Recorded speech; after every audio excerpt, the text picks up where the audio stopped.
What is up mga agwapo? Nagbabalik na naman si Guapito sa Aquatics.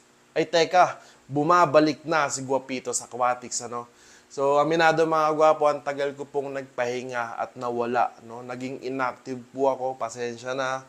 So may mga bagay lang talaga na kinailangan kong ayusin at unahin, no?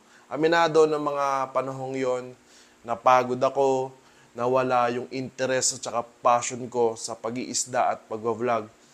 Pero ngayon, napag-isip-isip ko din kagwapo na hindi rin pala pwede na doon lang din ako iikot, no? Kasi meron pala ako talagang ginagawa na nakakapagbigay ng saya sa akin, which is yung pag-vlog, tsaka itong pag-iisda. Kaya ito mga agwapo, hindi ito yung sagad na comeback, no? Steady lang tayo agwapo, pero ito lang masabi ko sa inyo, I'll be more active. Hindi lang dito, kundi sa iba ko pang social media platforms. Alam nyo naman yung mga platforms ko, mga agwapo. Search nyo lang doon, Guapitos Aquatics. And subukan kong maging consistent sa mga contents and uploads ko. Kaya abangan nyo, agwapo.